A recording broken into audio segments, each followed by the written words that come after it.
The Zephyrian Council chamber stretched across 3 kilometers of polished obsidian, its crystalline walls reflecting the amber light of distant stars. 12 species sat in judgment of the galaxy, their forms as diverse as the worlds they commanded.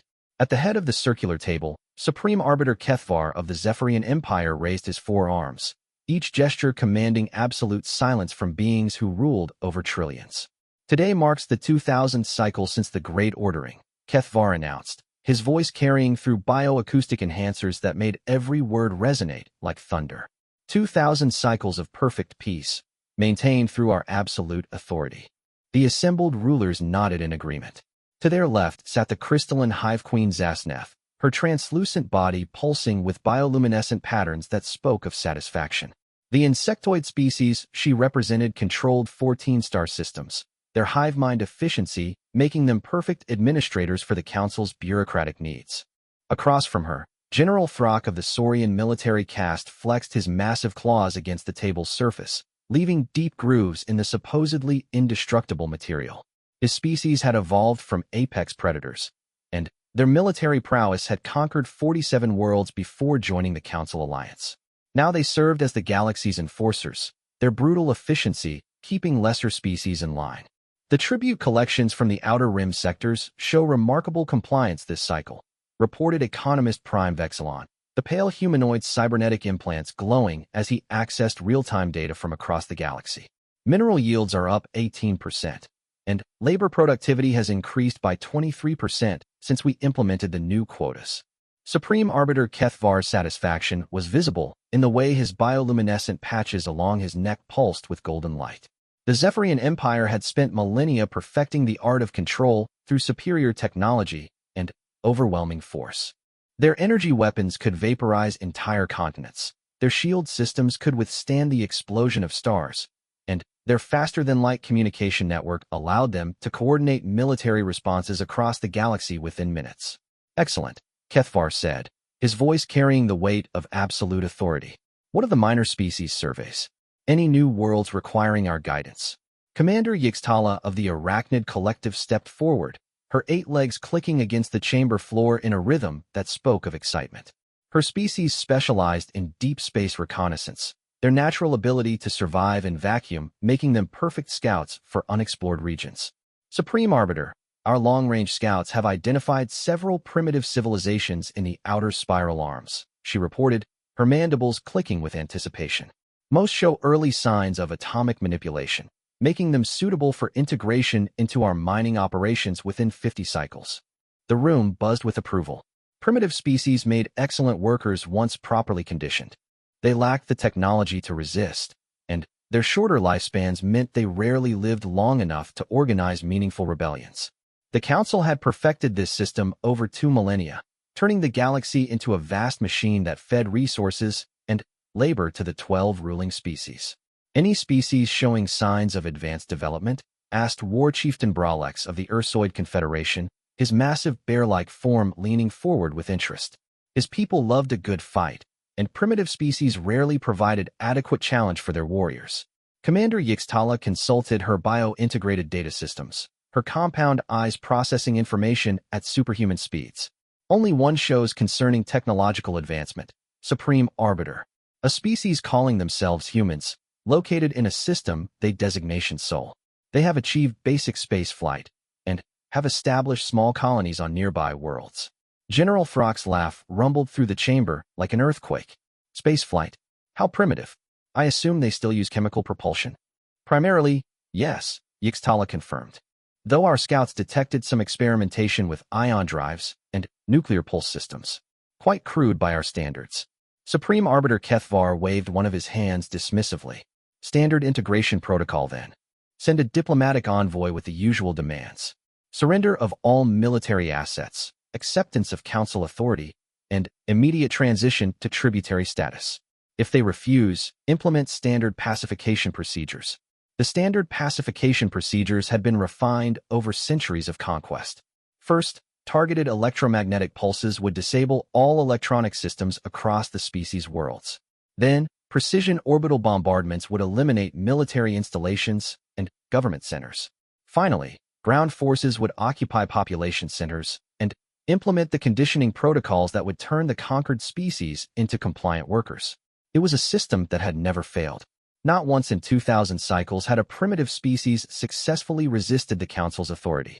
Most surrendered immediately upon witnessing a demonstration of Council military superiority. Those few that chose to fight rarely lasted more than a few planetary rotations before complete capitulation. "I volunteer the Saurian Third Fleet for this operation," General Throck announced, his predatory grin revealing rows of razor-sharp teeth. "My warriors grow restless with too much peace." "Unnecessary," Kethvar replied, his tone suggesting the matter was hardly worth discussing. "This appears to be a routine integration. Commander Yixtala, deploy a standard diplomatic vessel with minimal escort. These humans will surrender once they understand the futility of resistance." The arachnid commander's mandibles clicked in acknowledgement. "It shall be done, Supreme Arbiter. Shall I prepare the standard demonstration of our capabilities?" "Of course. Target one of their uninhabited moons. Nothing too dramatic. We want them functional for labor allocation, not traumatized into uselessness." The assembled council members returned their attention to more pressing matters. Trade disputes between the aquatic collective and the silicon-based hegemony required mediation. Resource allocation for the massive construction projects in the galactic core needed approval. The expansion of mining operations in the dense star clusters near the galactic center demanded careful coordination. None of them gave the humans another thought. How could they? In a galaxy where the Council commanded technology that seemed like magic to lesser species, where their fleets could destroy solar systems, and their scientific knowledge spanned millions of years of accumulated research, what threat could a single primitive species possibly represent? Commander Yixtala left the Council chamber to prepare for what she expected to be a routine first contact mission.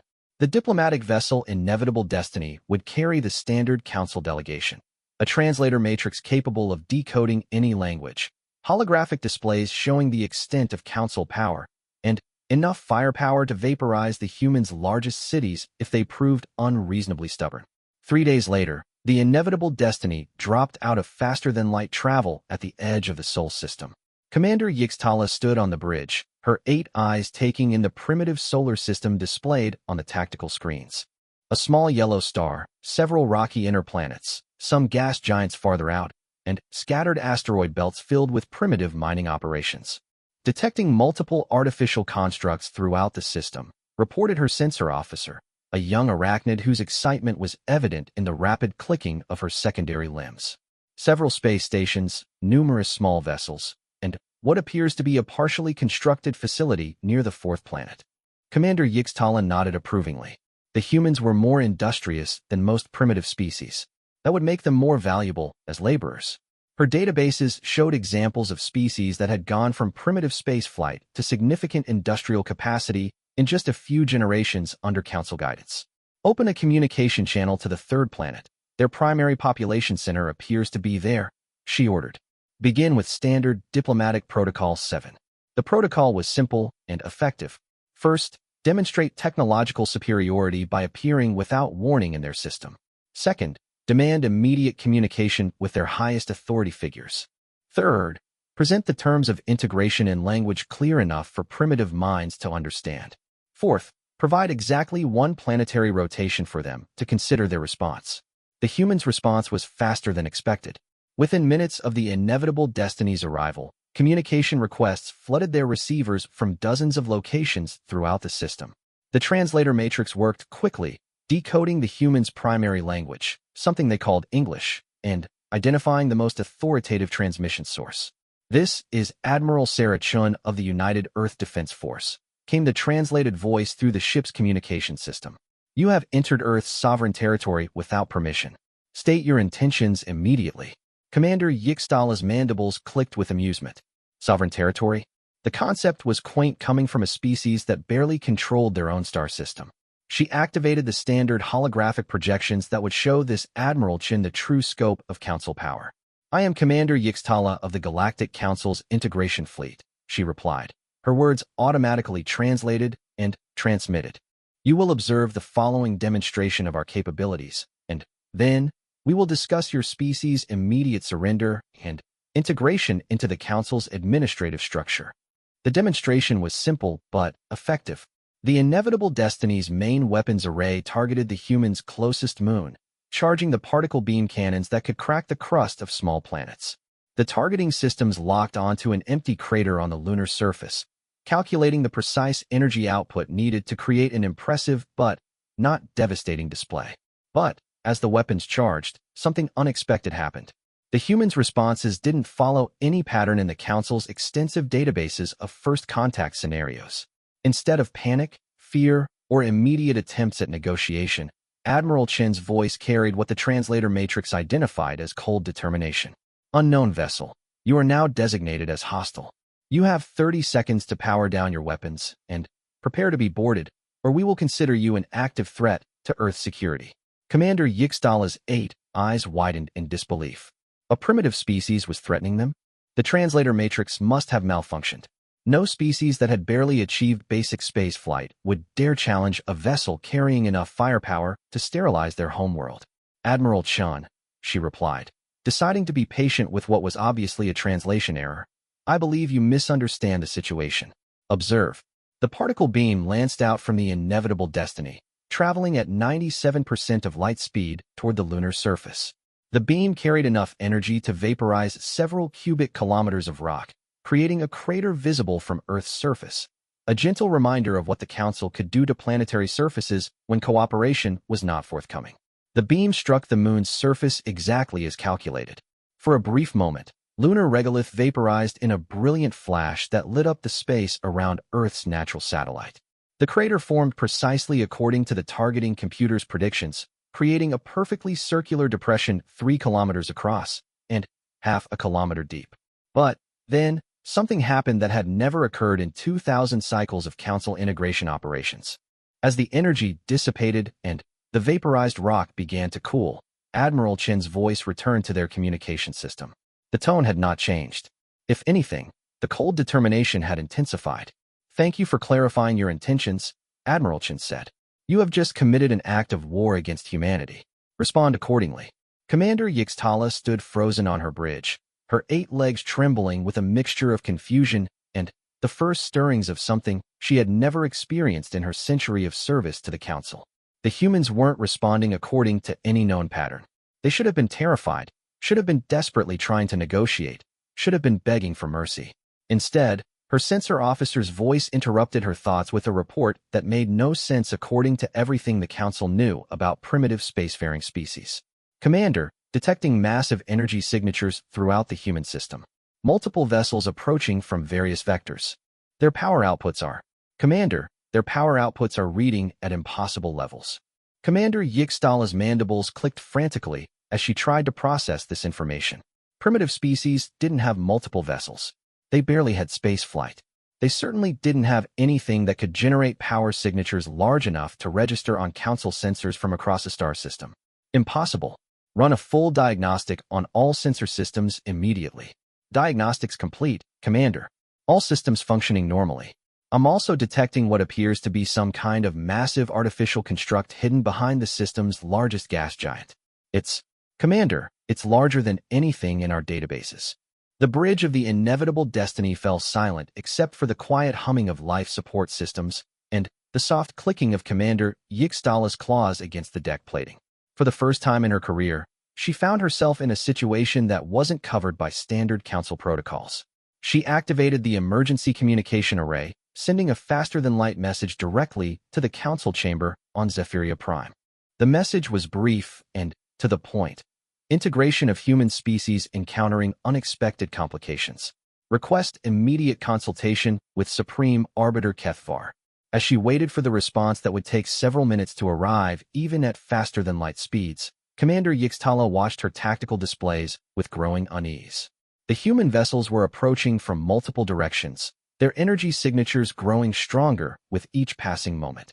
For 2,000 cycles, the galaxy had known perfect order under Council authority. Every species fell into its proper place in the vast hierarchy that fed resources and labor to the 12 ruling races. The system was perfect, efficient, and absolutely unbreakable. But, as Commander Yixtala watched impossible readings on her sensors, she began to suspect that perfection might be about to encounter its first significant flaw. Admiral Sarachin stood in the command center of Olympus Station, humanity's most advanced military installation hidden in the shadow of Jupiter. The massive facility had been under construction for 30 years, its existence known only to the highest levels of Earth's government and military leadership.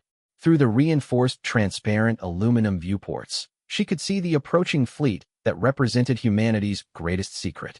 The UEDS Prometheus emerged first from Jupiter's radiation shadow, her hull gleaming with the distinctive blue-white energy patterns that marked humanity's most advanced propulsion systems. At 8 kilometers in length, she was the largest vessel humanity had ever constructed, but she was far from alone. Behind her came 12 more ships of similar design, each one representing decades of secret research and development. "Admiral, all 13 vessels report ready for combat operations," announced Captain Marcus Webb, Chin's chief of staff. His voice carried the tension that had gripped every human in the system since the alien vessel had appeared at their doorstep with demands for surrender. Chin nodded, her eyes never leaving the tactical displays that showed the alien ship's position near Earth's moon.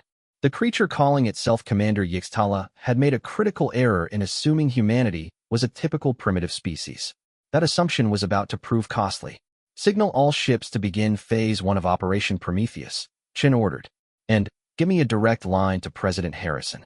The holographic display shimmered to life, revealing the face of Earth's president in his secure bunker beneath the Rocky Mountains. President Harrison's expression was grim but determined, the weight of humanity's future visible in his weathered features. "Admiral Chun, are we ready to show these aliens what humanity is truly capable of?" "Yes, sir," Chin replied, her voice carrying absolute confidence. 30 years of preparation have led to this moment. The Prometheus project is about to be field-tested under actual combat conditions. President Harrison nodded slowly. "The entire world is watching, Admiral. Every nation has put aside their differences to support this moment. Don't let us down." The communication ended, leaving Chun alone with the magnitude of what was about to unfold. For 3 decades, humanity had been preparing for this day.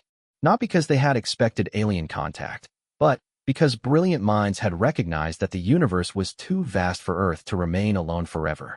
The Prometheus project had begun as a theoretical exercise by Dr. Elizabeth Reeves, a quantum physicist who had asked a simple question: what if humanity encountered a hostile alien species with superior technology? The question had led to the formation of a secret international coalition dedicated to developing technologies that could defend Earth against threats from beyond the solar system.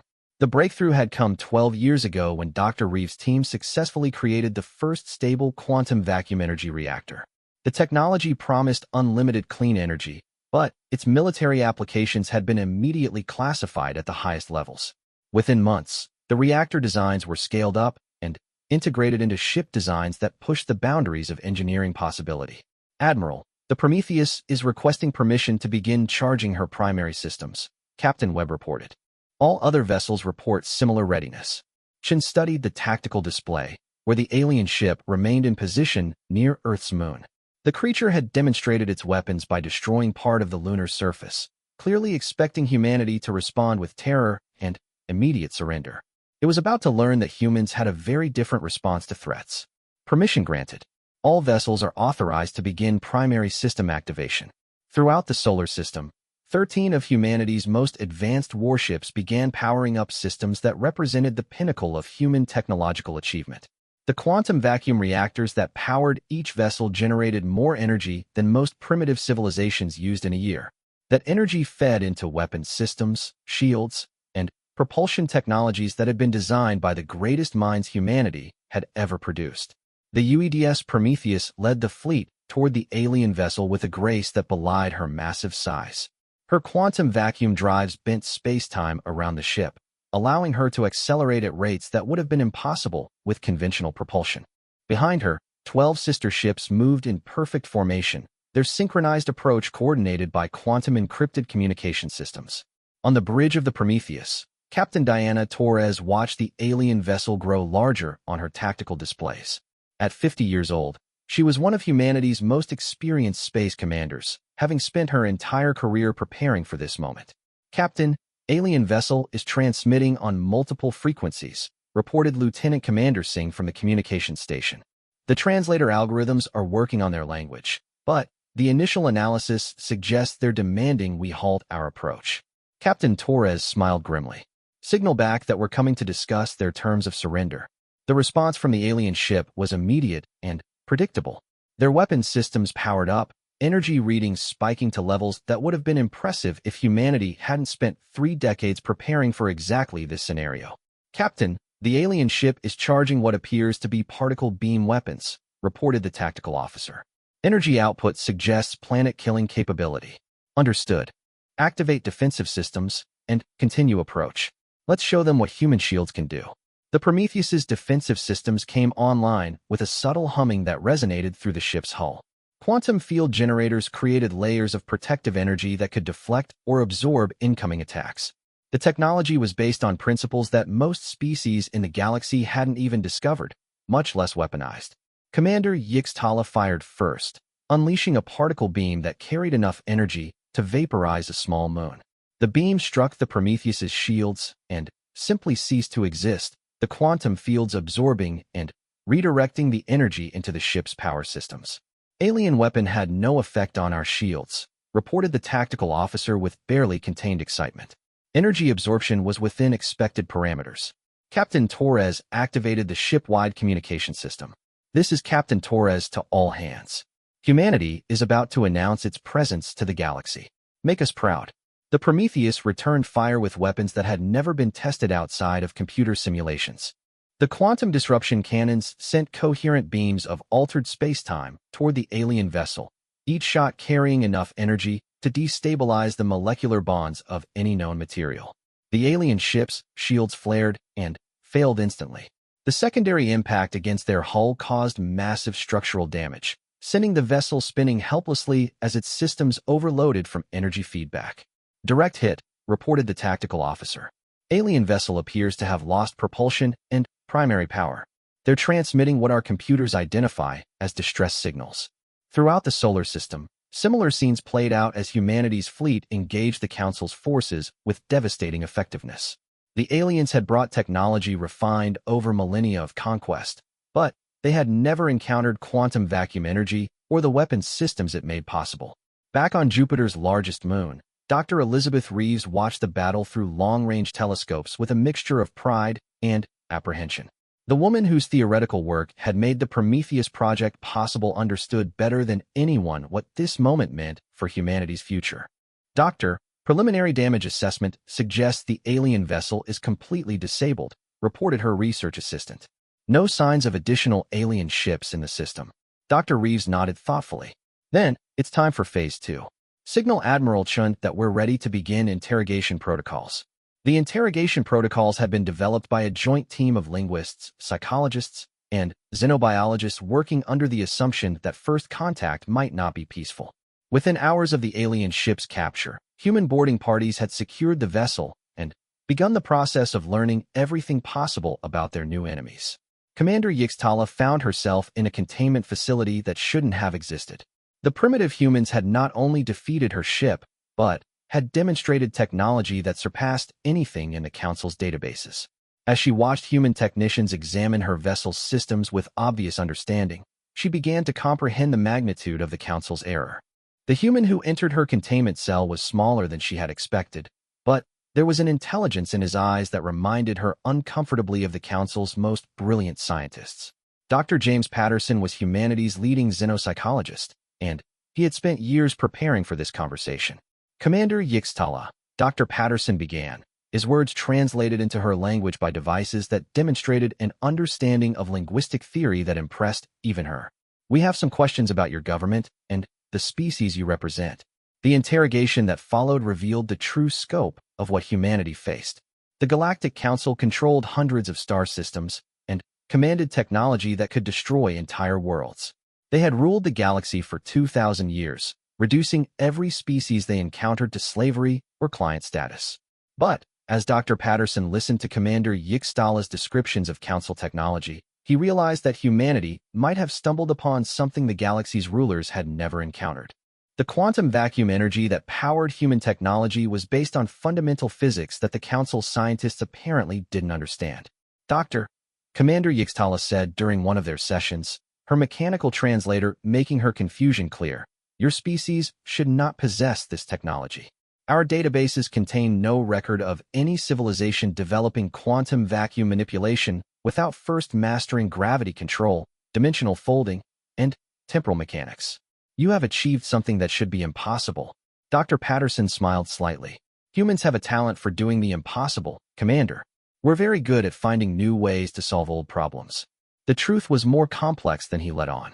Humanity's development had followed a unique path, focusing on quantum mechanics and energy manipulation, while other species had apparently developed along different technological lines.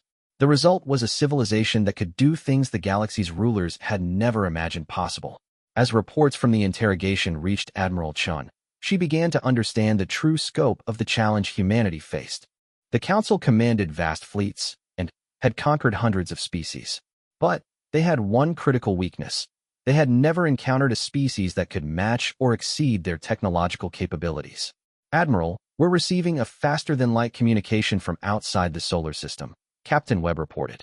The transmission is directed toward the alien ship we captured. Can we intercept and decode it? Our quantum computers are working on it now. Initial analysis suggests it's from the aliens' home government, requesting status updates on their mission here. Admiral Chin studied the tactical displays showing humanity's defensive positions throughout the solar system. 13 advanced warships, several hundred smaller vessels, and orbital defense platforms that could annihilate anything that approached Earth. It was impressive by human standards, but, according to Commander Yixtala, the Council could field thousands of ships if they chose to. Captain, prepare a message for transmission to the alien government. Make it clear that we're not some primitive species they can simply conquer. Tell them that humanity demands to be treated as equals, and that any attempt to attack our worlds will be met with overwhelming retaliation. Yes, Admiral. Should we include a demonstration of our capabilities? Absolutely. Target one of the asteroids in the outer system. Show them exactly what our quantum disruption weapons can do to solid matter. The demonstration was broadcast on the same frequency the aliens had been using for their faster-than-light communications. Human weapons systematically reduced a kilometer-wide asteroid to its component atoms, the quantum disruption fields literally unraveling the molecular structure of solid rock. The message that accompanied the demonstration was simple and direct. The species you know as humans are not primitive. We possess technology you do not understand, and weapons you cannot counter. Any attempt to conquer or enslave humanity will result in the complete destruction of your forces. We are willing to discuss peaceful contact, but only as equals. As the transmission raced across interstellar space toward the Galactic Council's headquarters, humanity began preparing for what might come next. The secret facilities that had built the Prometheus fleet expanded their operations, constructing new ships and weapons systems at an accelerated pace. Every human settlement in the solar system was fortified with defensive systems designed to repel invasion.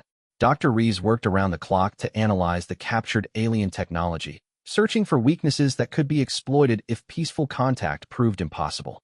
Her teams discovered that Council technology, while advanced in many areas, was surprisingly vulnerable to quantum interference patterns.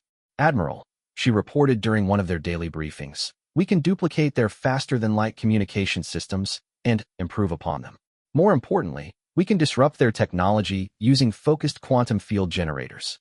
If they attack in force, we might be able to disable their entire fleet. Admiral Chen nodded grimly. How long do we have? According to Commander Yixtala, Council response to primitive species usually involves overwhelming force deployed within days of first contact. If they follow standard procedures, we should expect a major assault fleet within the week. Then, we'd better be ready. Throughout the solar system, humanity prepared for the greatest battle in its history. The species that had spent millennia conquering the galaxy was about to discover that evolution had produced something they had never encountered, a civilization that refused to be conquered and possessed the technology to back up that refusal. But, as Admiral Chun coordinated humanity's defenses, she couldn't shake the feeling that the real test was yet to come. The Council had ruled the galaxy for 2,000 years. They wouldn't give up their authority easily, and they certainly wouldn't accept humanity's demand for equality without a fight. The question was whether humanity's technological advantages would be enough to overcome the sheer numerical superiority of an empire that spanned hundreds of star systems. That answer would come soon enough, when the Council's response fleet arrived to claim Earth for the greater glory of galactic order. Supreme Arbiter Kethvar stared at the holographic display with disbelief that bordered on panic. The message from the humans had arrived 3 days ago, and the Council's greatest scientific minds had been analyzing it continuously since then. The quantum signature of the transmission alone suggested technology that shouldn't exist, while the visual demonstration showed weapons capabilities that exceeded anything in their databases. Impossible, General Throck growled for the 100th time since the briefing began. No primitive species possesses this level of technological sophistication. The data must be fabricated. War strategist Prime Velketh, the Council's most experienced military commander, activated a new series of displays that showed detailed analysis of the human transmission. Her crystalline form pulsed with patterns that indicated deep concern. The quantum signature analysis is conclusive, she reported, her voice carrying the weight of absolute certainty. These humans have achieved stable quantum vacuum energy manipulation. According to our theoretical models, such technology should be impossible to develop without first mastering dimensional folding and temporal mechanics. Supreme Arbiter Kethvar's bioluminescent patches flickered with agitation. In 2,000 cycles of galactic dominance, the Council had never encountered a species that possessed technology they couldn't understand or counter. The humans' demands for equality were not just unprecedented, they were heretical to everything the galactic order represented. Options, General Throck, Kethvar commanded. How do we deal with this anomaly? The massive Saurian leader's predatory grin revealed rows of razor-sharp teeth. We mobilize the full might of the Council Armada. Even if these humans possess advanced technology, they control only one star system. We command thousands of ships across hundreds of worlds. Overwhelming numerical superiority will crush any technological advantage. Economist Prime Vexilon's cybernetic implants glowed as he processed resource allocation data. Such a mobilization would require significant logistical support. We would need to withdraw forces from 47 systems to assemble a fleet large enough to guarantee victory against unknown technology. Do it, Kethvar ordered without hesitation. Contact every member species. I want 5,000 ships assembled in the Vega system within 10 cycles. This human insubordination ends now. The order went out across the galaxy through faster-than-light communication networks, reaching every Council-controlled system within hours. Military commanders who had spent centuries maintaining order through overwhelming force found themselves facing an unprecedented situation, mobilizing for war against a species that claimed technological parity with their masters. Admiral Zexnara of the Aquatic Collective's Deep Space Fleet received her mobilization orders while conducting routine patrols in the Centauri sector. Her bio-integrated command systems processed the data about human capabilities with growing unease. The quantum energy signatures described in the briefing materials matched theoretical models her science officers had developed, but never believed could be practically implemented. Fleet Commander, reported her chief science officer. If these readings are accurate, the humans have solved the fundamental stability problems that have prevented quantum vacuum energy manipulation for the past millennium. Admiral Zexnara's gill slits fluttered with concern. Meaning they have access to essentially unlimited energy, which could power defensive systems we cannot penetrate, and weapons we cannot withstand. Similar conversations were taking place across the galaxy as the Council's military forces prepared for what their leaders promised would be the final subjugation of humanity. But among the officer corps and scientific communities, doubts were growing about the wisdom of attacking a species that had demonstrated technological capabilities beyond Council understanding. Meanwhile, in the Sol system, humanity was making its own preparations. The alien transmission from what Commander Yixtala had identified as Council space had been intercepted and decoded, revealing the mobilization of massive military forces for what could only be an invasion fleet. Admiral Chen stood in the expanded command center of Olympus Station, watching as tactical displays showed the deployment of humanity's defensive forces throughout the solar system. The 30 years of secret preparation were about to face their ultimate test. Admiral, Dr. Reeves reports that the new quantum field amplifiers are ready for deployment, Captain Webb announced. Installation has been completed on all primary defensive platforms. The quantum field amplifiers represented humanity's latest breakthrough, developed through analysis of captured Council technology combined with human quantum manipulation techniques. The devices could project interference patterns capable of disrupting faster-than-light travel and communications across vast areas of space. Excellent, Chen replied. What's our ship count? 47 vessels now operational, with 13 more nearing completion. The shipyards have been running at maximum capacity since first contact. Admiral Chen nodded with satisfaction. 47 ships against the thousands the Council could field seemed impossible odds, but human technology had proven capable of surprising their enemies before. The quantum vacuum reactors that powered each human vessel generated more energy than the Council's largest dreadnoughts, and that energy fed weapons systems the galaxy's rulers had never imagined.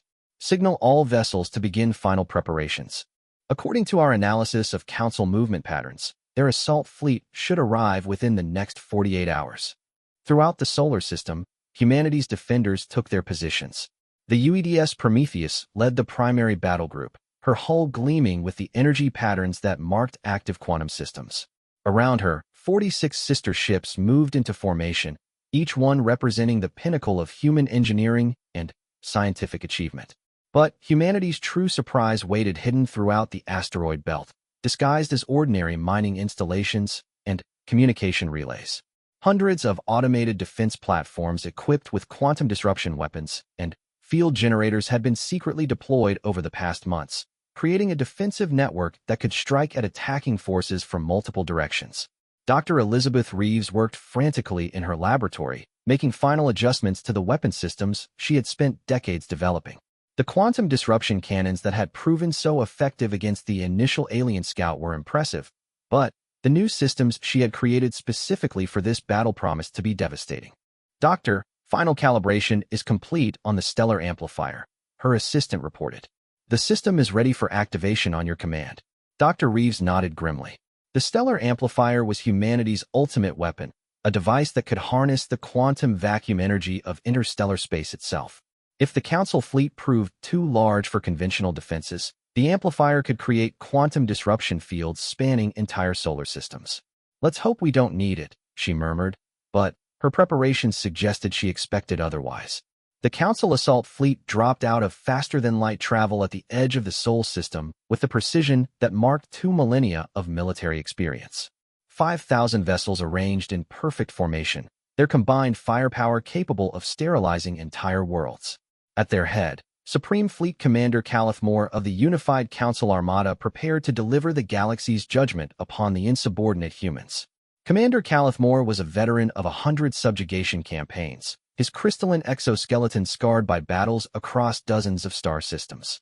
His flagship, the Inevitable Order, was the largest vessel ever constructed by the Council Alliance, mounting weapons that could crack continental plates and shields that had never been penetrated by enemy fire. Fleet status report, he commanded, his voice carrying across the battle network that linked every ship in the Armada. All vessels report ready for combat operations, Fleet Commander, responded his tactical coordinator. No signs of human defensive forces in the outer system. Their primitive vessels appear to be concentrated near the inner planets. Commander Calithmore's satisfaction was visible in the pulsing patterns of his bioluminescent organs. The humans had made exactly the mistake he had expected from a primitive species, concentrating their forces for a last desperate stand instead of using the advantages of their home system for mobile defense. Begin standard assault pattern, he ordered. Primary targets are the human homeworld and their largest orbital installations. Secondary targets include all military vessels and manufacturing facilities. The Council fleet began its inexorable advance toward Earth, 5,000 ships moving in coordinated formation designed to overwhelm any possible resistance. Energy readings from the human ships suggested they possessed more advanced technology than typical primitive species, but numbers would tell in the end. Admiral Chun watched the approaching armada on her tactical displays with a mixture of apprehension and grim determination. 5,000 ships was more than intelligence estimates had suggested possible, but humanity's preparations had assumed overwhelming numerical disadvantage from the beginning. Admiral, lead elements of the alien fleet will be in range of our outer defenses in approximately 1 hour, Captain Webb reported. All defensive systems report ready for engagement. Signal all ships to begin Phase 1 deployment. It's time to show the galaxy what happens when you threaten humanity. The human fleet dispersed from their apparent defensive formation around Earth, individual ships accelerating at impossible rates using quantum vacuum drives. To Council sensors, it appeared that the primitive humans were fleeing in panic, abandoning their homeworld to inevitable conquest. Commander Calithmore's satisfaction deepened as he watched the human ships scatter. As expected, primitive species lack the discipline for coordinated defense. Begin pursuit of fleeing vessels while the primary fleet continues toward their homeworld. 2,000 Council ships broke formation to pursue the dispersing human vessels, their faster-than-light capabilities allowing them to quickly close the distance to their targets. It was exactly what humanity had planned. As the pursuing Council vessels approached their targets, the human ships suddenly stopped fleeing and turned to face their pursuers. The quantum vacuum reactors that powered each human vessel surged to full output, feeding energy into weapons systems that had been designed specifically to counter the technology they had captured from Commander Yixdala's ship. The UEDS Prometheus opened fire first, her quantum disruption cannons sending coherent beams of altered space-time toward the nearest Council vessel. The alien ship's shields flared and failed instantly, the quantum interference patterns unraveling the energy fields that protected their hull. Secondary impacts against the ship's armor caused catastrophic structural failure, reducing a 1,000-meter dreadnought to expanding clouds of debris in seconds. Throughout the outer solar system, similar scenes played out as humanity's 47 ships engaged 2,000 Council vessels with devastating effectiveness. The quantum weapons that Dr. Reeves' teams had developed were perfectly calibrated to disrupt the energy patterns that powered Council technology. Report from Prometheus Group, Captain Webb announced, his voice tight with excitement. 200 enemy vessels destroyed in the first exchange. Human casualties, 0. Admiral Chun allowed herself a moment of satisfaction before returning her attention to the larger tactical picture. The pursuing Council ships had been surprised and badly damaged, but 3,000 more vessels continued their approach toward Earth. Activate the asteroid belt defenses, she ordered. Show them what a real ambush looks like. Throughout the asteroid belt, hundreds of disguised defense platforms suddenly came online, their quantum field generators creating a maze of interference patterns that disrupted faster-than-light travel and communications. Council ships found themselves separated from their fleet and unable to coordinate their movements as automated weapons systems engaged them from multiple directions. Commander Calithmore watched his fleet's formation dissolve into chaos as human weapons struck from everywhere and nowhere. Ships that had served the Council for centuries were being destroyed faster than his tactical computers could process the data. Fleet status, he demanded, his crystalline form flickering with patterns that betrayed his growing panic. 1,500 vessels destroyed or disabled, his tactical coordinator reported, her voice shaking with disbelief. Communications with pursuit groups have been severed. We're detecting massive quantum interference throughout the system. Impossible. How can primitives possess weapons that can penetrate Council shields?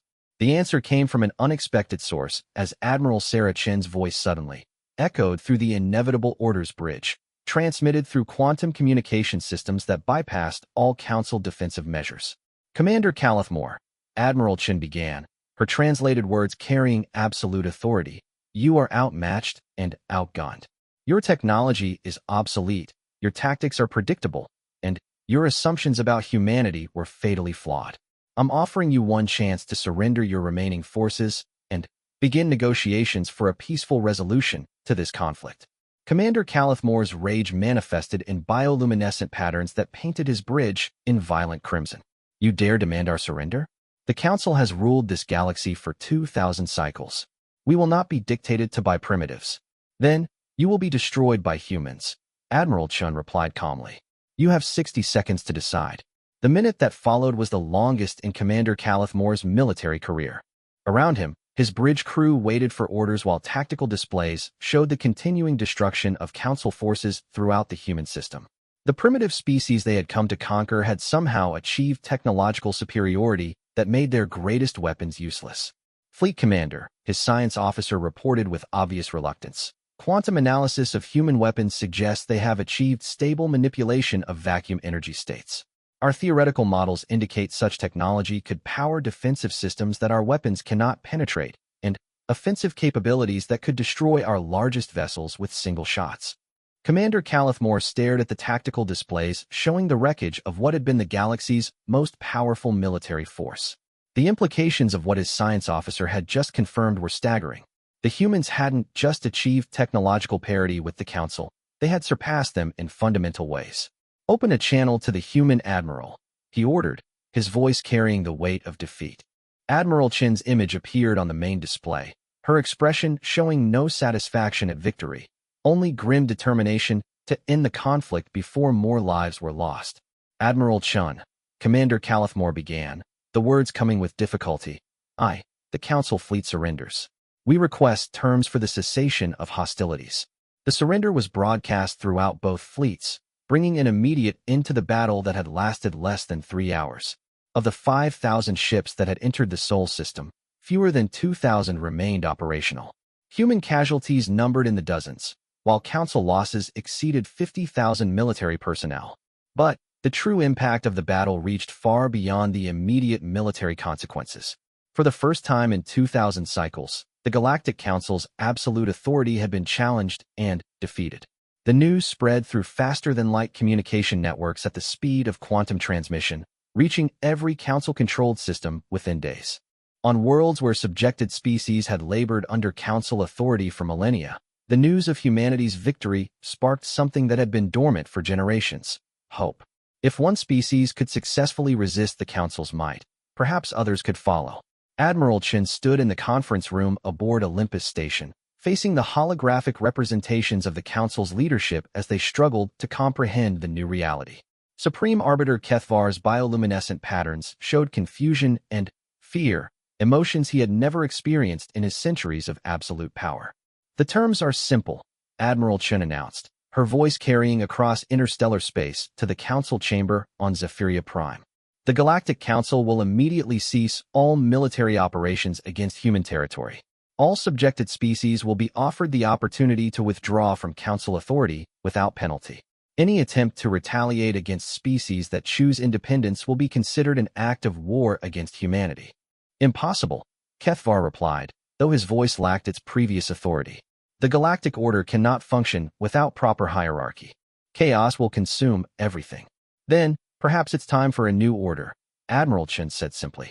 One based on cooperation rather than conquest, on mutual respect rather than subjugation. The age of Council dominance is over. The question is whether you'll adapt to the new reality or be replaced by it. The conversation that followed laid the foundation for a new era in galactic politics. Humanity's demonstration of technological superiority had shattered the assumptions that had maintained Council authority for 2 millennia. Within months, dozens of species had declared independence from Council rule, forming new alliances based on equality rather than domination. Dr. Elizabeth Reeves watched the changing galaxy from her laboratory on Jupiter's moon, where she continued developing the technologies that had made humanity's victory possible. The quantum vacuum energy that powered human civilization promised to revolutionize not just military applications, but every aspect of interstellar society. Doctor, her assistant asked during one of their daily briefings, do you think we've done the right thing? Destroying the galactic order that maintained peace for 2,000 years. Dr. Reeves considered the question carefully before responding. Peace built on oppression isn't really peace. It's just delayed rebellion.